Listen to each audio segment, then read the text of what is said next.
ಹಾಲು ಉತ್ಪಾದಕ ಸಹಕಾರ ಸಂಘದ ಅಧ್ಯಕ್ಷರು, ಮಾಜಿ ಅಧ್ಯಕ್ಷರುಗಳು ಮತ್ತು ನಮ್ಮ ಮಾಜಿ ನಿರ್ದೇಶಕರಾದ ಭಾಸ್ಕರ್ನವರು ಮತ್ತು ಈಗಿನ ನಮ್ಮ MLA ಆದಂತ ಶ್ರೀನಿವಾಸನವರು ಎಲ್ಲ ಸೇರಿ ನಮಗೆ ಸಪೋರ್ಟ್ ಮಾಡಿ ಈ ಬಿಲ್ಡಿಂಗ್ ಕಟ್ಟಬೇಕಾದ್ರೆ ಕಾರಣ ನಮ್ಮ ಭಾಸ್ಕರ್ನವರು. ಫಸ್ಟ್ ನಮಗೆ ಮೂಲಾಧಾರ ಪಾಯಿಕೆ ಅಂತ ಭೂಮಿಗೆ ಅಂತ 5 ಲಕ್ಷವನ್ನು ಅನುದಾನವಾಗಿ ಕೊಟ್ಟಿದ್ರು KMF ನಿಂದ. ಹಾಗೂ ಮತ್ತೆ ಬಿಲ್ಡಿಂಗ್ ಅನುದಾನವನ್ನ 4.5 ಲಕ್ಷದ ತಿರ್ಗಾ ಬೊಮ್ಮಲ್ನಿಂದ ಕೊಡ್ಸಿರು. ಮತ್ತೆ ತಿರ್ಗಾನ ನಂದಿ KMF ನಿಂದಲೇ 4 ಲಕ್ಷ ತಿರ್ಗಾ ಬಿಡುಗಡೆ ಮಾಡಿದ್ರು.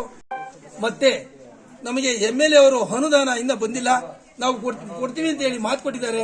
ಅನುದಾನ 3 ಲಕ್ಷ ರೂಪಾಯಿ ಅನುದಾನವನ್ನು ನಮ್ಮ ಕೋಡಿಪಾಳ್ಯಕ್ಕೆ ಕೊಡಬೇಕು ಅಂತ ಹೇಳಿ ನಮ್ಮ ಉದ್ಘಾಟನೆಯನ್ನ ಮಾಡಿಕೊಟ್ಟು ಶ್ರೀನಿವಾಸನವರು, ಭಾಸ್ಕರ್ನವರು ಇಬ್ಬರು ಸಹ ಖುಷಿಯಾಗಿ ಚೆನ್ನಾಗಿ ಆಗಿದೆ ಫಂಕ್ಷನ್, ಖುಷಿಯಾಗಿ ಹೋಗಿದ್ದಾರೆ. ಯಾವುದೇ ಪ್ರಾಬ್ಲಮ್ ಇದ್ದಲೇ ಯಶಸ್ವಿಯಾಗಿದೆ. ಧನ್ಯವಾದಗಳು. ತಮ್ಮ ಹೆಸರು ಸರ್? ಪಂಚಾಕ್ಷಿ. ಎಲ್ಲರೂ ಪ್ರಸಾದ ತಗೊಂಡೋಗ್ಬೇಕಾಗಿ ಕೇಳ್ಕೊತಿದ್ವಿ.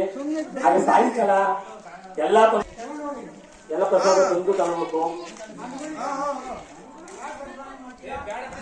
ಹೇಗೆ ಅನಿಸ್ತಾ ಇದೆ ಸರ್? ನಮಗೆ ಇವತ್ತು ಜನಪ್ರಿಯ ಶಾಸಕರಾದ ಎನ್ ಶ್ರೀನಿವಾಸ ಮೂರ್ತಿ ಅವರು ಹಾಗೂ ನಮ್ಮ ಬೊಮ್ಮಲ್ ಅಧ್ಯಕ್ಷರಾದ ಭಾಸ್ಕರಣ್ಣವರು ಬಂದು ಈ ಕಾರ್ಯಕ್ರಮವನ್ನ ಯಶಸ್ವಿಯಾಗಿ ನಡೆಸಿಕೊಟ್ಟಿದ್ದಾರೆ.